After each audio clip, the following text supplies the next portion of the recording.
À l'occasion de Toubou Bishvat, on va parler de l'importance des brachot. Alors, la Gemara a dit, dans ma série de brachot, premièrement, c'est une logique. La Gemara a dit, c'est une logique. Pourquoi il faut faire une bracha? Tu profites de quelque chose, ouais, fais la bracha. Comme la Gemara a dit, l'emploi le terme, c'est un voleur.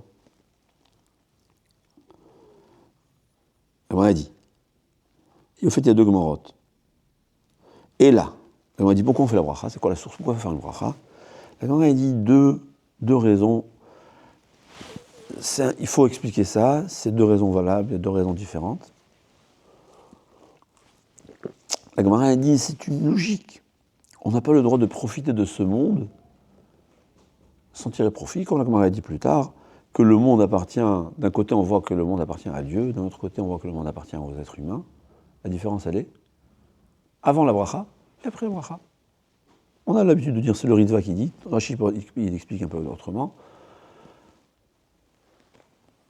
Avant que je te demande la permission, si je prends, c'est du vol, ça t'appartient.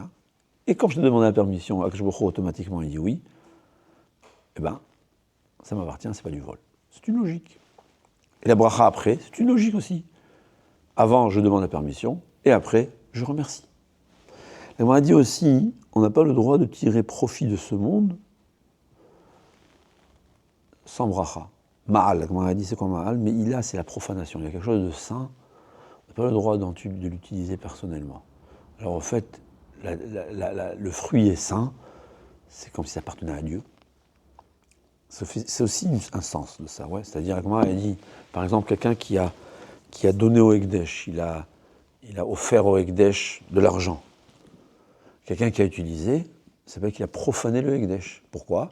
Parce que le Ekdesh, cet argent appartient à Dieu, entre guillemets, au Beth Amikdash. Tu l'utilises pour tes propres besoins, c'est profanation de quelque chose de saint. La même chose, Hachem nous a donné les fruits qui lui appartiennent, donc c'est pas seulement voler. Quand je vole de mon ami, c'est du vol, c'est grave. Mais quand je vole de Dieu, c'est pas seulement que j'ai volé de Dieu, Rahman al-Itzlan, mais j'ai profané quelque chose qui appartient à Dieu. Tant qu'il appartient à Dieu, il est saint, c'est profanation de quelque chose de divin. C'est ce que la Gemara a dit, à ce point-là. Ça fait peur. Et pour ceux qui ont peur, il faut savoir, on peut facilement apprendre des brachot, et même si on ne les connaît pas facilement, on peut faire le bracha en français, au début. Ça ne doit pas rester tout longtemps. Ouais, c'est facile d'apprendre une bracha par cœur. Mais c'est quelqu'un qui ne peut pas, tout d'un coup il veut faire teshuva, merci, Baruch ata Hashem, béni es-tu Dieu, maître de l'univers, il faut dire Dieu, maître de l'univers, qui m'a donné la pomme. Et il mange. Béni Avad, avant d'apprendre les brachot, c'est valable aussi. Et la Gemara, elle continue, dans Amoud Bet, elle dit, celui qui profite de ce monde sans faire la bracha, c'est comme s'il vole Akadosh Baruch Hu ou Knesset Israël. Et le peuple juif. Rashi dit, il vole de Dieu la bracha, et il vole de Dieu, du peuple juif, la qualité des fruits. Parce que quand on ne fait pas de bracha, on vole, les fruits s'abîment. Alors, on a moins de bonne abondance. Ouais, c'est-à-dire, Hachem nous donne, je voulais donner 1000 euros à mon ami, je lui ai donné 100, il a fait la grimace, je ne sais pas si je vais continuer à lui donner. La même chose. En tout cas, personnellement, donc, c'est ce que Rav Moulin Général explique. Il dit, quand tu fais une bracha, tu multiplies l'abondance dans le monde, comme on a expliqué. Donc, qu'est-ce que ça veut dire la voler? Et de plus, il dit, Chaver ou les ish mashrit. Il est l'associé de Yerovam ben Nevat. Ça veut dire. Et ça, je ne me souviens pas, mais je crois que c'est Rav Moulin Général qui explique. En tout cas, Rashi dit, il fait fauter les autres, ça veut dire. C'est intéressant. Quelqu'un qui fait une bracha bekavana, on le voit, ça influence n'importe qui. C'est très intéressant, c'est ce que j'ai remarqué. Quand quelqu'un, quand il fait sa bracha, tu vois que véritablement il parle à Dieu, tout celui qui le regarde, il ressent la présence de Dieu. Il influence pour le bien. Et l'inverse. On voit quelqu'un qui fait une mauvaise bracha, c'est-à-dire l'influence par l'action. C'est pour ça que c'est tellement grave. Et apparemment, parce que la bracha, c'est quelque chose de spécial. Moi, je connais quelqu'un, tu sais comment il a fait teshuva? Il a vu quelqu'un faire cette fila avec Kabbalah. Qu'est-ce qu'il y a? Ça l'a éveillé. C'est quelqu'un qui a été religieux dans sa jeunesse. 17 ans, il a tout quitté. Il était par hasard à Yerushalayim, il rentre dans une synagogue, il voit quelqu'un prier, ça l'a réveillé. Et c'est la même chose des brachot. Tu vois quelqu'un faire une bracha bekavana, c'est la plus grande des influences. En tout cas, voilà. Donc, première chose, pas raison. Raison, c'est parce que la Torah a dit.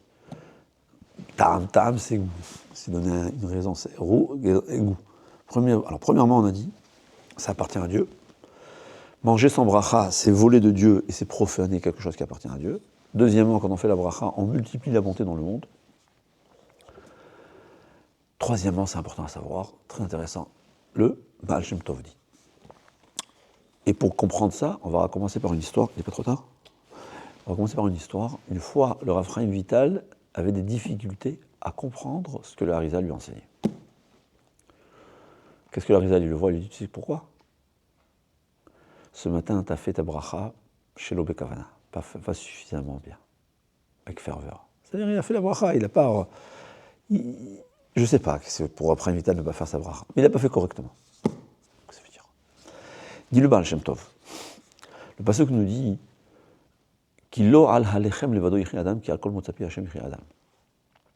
car l'homme ne vit pas seulement sur le pain, mais il vit par la parole d'Hachem. Alors, le sens simple de ce pasuk, c'est évident, c'est ça le sens simple, il existe, il est vrai, qu'on peut faire attention à sa santé, mais si Akadosh Baruch Hu il décide, ça servira. Ouais. Alors, Akadosh Baruch Hu nous a demandé de faire attention à sa santé, c'est évident, de manger correctement, de suivre le médecin, ça c'est évident. Mais après ça, donc celui qui ne fait pas, il ne peut pas ensuite se plaindre auprès d'Hachem s'il a quelque chose, mais même après ce qu'on fait ce qu'il faut, c'est Hachem qui donne la vie. Mais dit le Baal Shem Tov, il dit, il faut savoir, tout aliment, mais en fait c'est le histoire du Baal Shem Tov, après Volégénaire aussi, il explique, toute chose qui existe, que ce soit Domem, Tzomeh, Chaim et Daber, il a la parole d'Hachem qui le fait vivre. C'est-à-dire, en fait, on appelle ça, il y a un point d'Hachem. Ce que j'ai vu de Rav Bloch, c'était le Rosh Hashiva de Tel, avant la Shoah, qui a été tué par les nazis, Marchemam. Il dit, contrairement à ce qu'on croit, on a parlé une fois, toute chose qui existe a un ange, ce qu'on appelle quelque chose de spirituel, qui est en lui et qui lui donne la vie. Ça fait un peu drôle, hein? Les pierres avaient de la vie. On sait aujourd'hui qu'il y a l'énergie. C'est quoi cette énergie? Sans cette énergie-là, ce qu'on appelle l'énergie électromagnétique, je ne pense pas qu'une pierre pourrait, ça va se décomposer, il n'y aura rien. Cette énergie-là, c'est la parole de Dieu, c'est ce qu'on appelle Akadosh Baruch Hu, mais ça veut dire qu'il y a un côté spirituel. Et la pierre ressent quelque chose, c'est la raison pour laquelle les pierres sous la tête de Yaakov Avinu voulaient être, comme le Midrash raconte, que chacune, il avait mis 12 pierres sous sa tête, autour de lui, toutes les pierres voulaient, la pierre, elle ressent quelque chose. On voit que les animaux font la bracha. Les herbes, la Gemara dit, chaque herbe a un ange qui le fait pousser. Je pense qu'aujourd'hui, quand on voit dans des cellules, on a l'impression que c'est du vivant. On a même l'impression que les cellules ont une intelligence.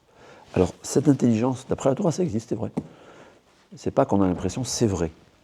Il y a une intelligence qui provient de l'ange, du côté spirituel qui est attaché à ça. Alors, il dit comme ça. Quand on nourrit, on mange quelque chose, on se nourrit, le corps se nourrit de son matériel. Mais au fait, un corps qui se nourrit du matériel, l'homme est plus élevé que l'animal, est plus élevé que l'arbre, que l'herbe ou que les légumes. Quand tu manges quelque chose, tu t'abaisses. Tu as mangé de la vache, tu es devenu de la vache. Je préfère être de l'homme. Je sais que les grands Mekoubalim, je ne sais pas pourquoi, Rav Kadouri et Rav Wolbe, ils ne mangeaient rien de vivant. Mais à mon avis, c'est spécial. Il faut encore comprendre. Mais il dit, quand tu fais la bracha, tu vas éveiller j'appelle ça moi, l'aneshama, c'est un schéma, hein, c'est pas comme l'âme de l'homme, le côté spirituel qu'il y a dans l'aliment, tu vas l'éveiller. Et là, quand tu vas le manger, cet aliment, le côté spirituel de l'aliment va aussi nourrir ton côté spirituel, et là, tu vas t'élever. Donc il dit, quand quelqu'un il mange, au fait, il s'abaisse. Mais quand il fait la bracha, il a donné à l'aliment qu'il a mangé une force spirituelle qui non seulement il ne va pas s'abaisser, il va s'élever. Et dans ce cas-là, au contraire, quand il a mangé de la viande, il a fait du bien à la viande.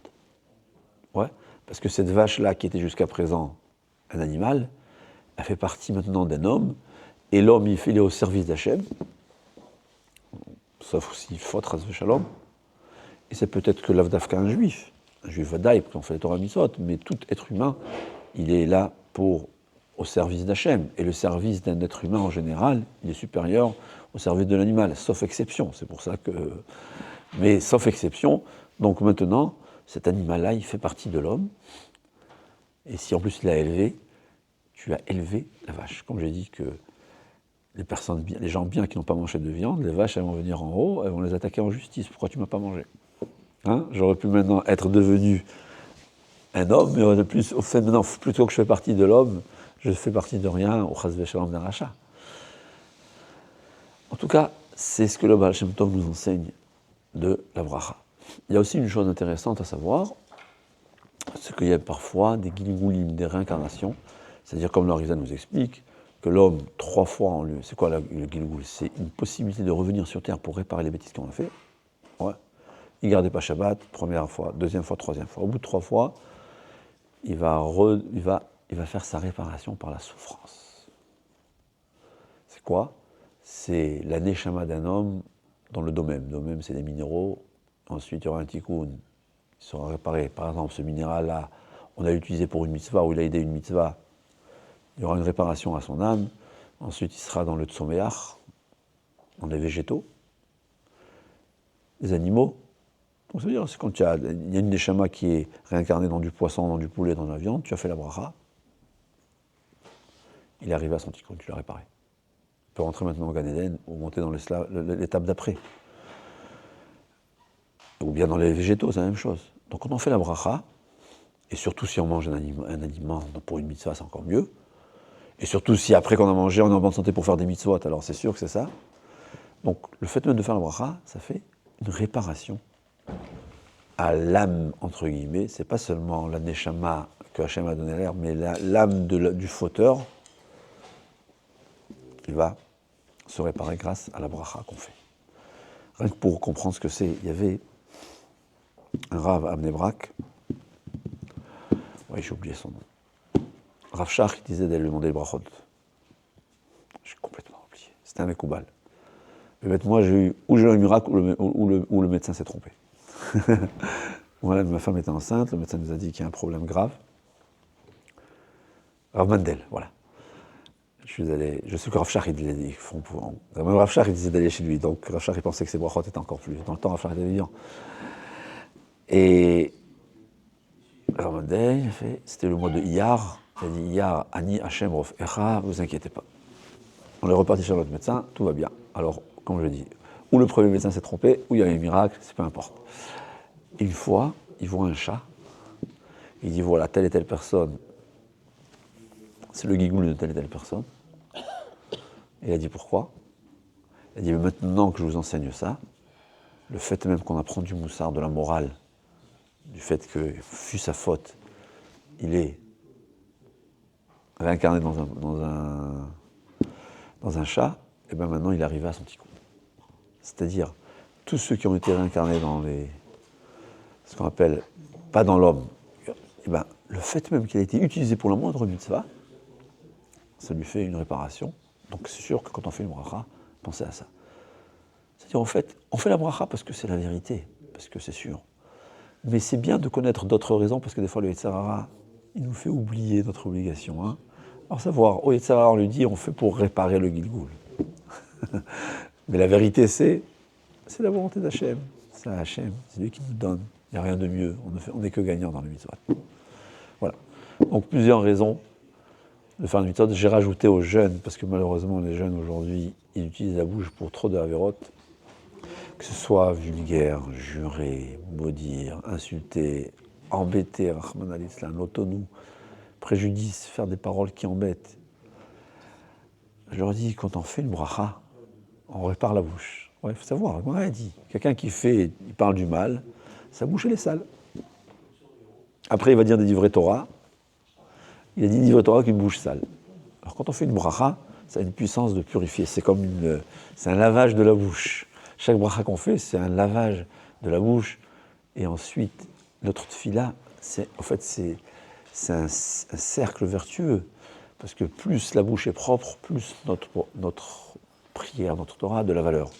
Et plus on étudie, plus on fait des brachot, plus c'est propre, et plus il y aura de la valeur. En tout cas, pensez à ça. Tout ça, c'est pour s'aider à faire la mitzvah. Mais la mitzvah, on l'a fait parce que c'est la volonté d'Hachem. Même si on devait recevoir des coups, on aurait remercié Hachem. À plus forte raison qu'on sait combien de bien ça fait. Alors c'est pas facile, c'est un travail. Si c'était facile, on n'aurait rien mérité de l'accomplissement des mitzvot. Parce qu'on mérite, c'est facile. C'est difficile, on commence, on fait. Et quand quelqu'un il fait l'effort, même il fait une fois sur 100, ça il a commencé. Et petit à petit, jusqu'à un de ces jours où il arrivera, où chacune de ces brachas, c'est comme, tu vas le voir, les gens qui vont le voir, ils vont faire tes choix. C'est comme ça. Batzlach.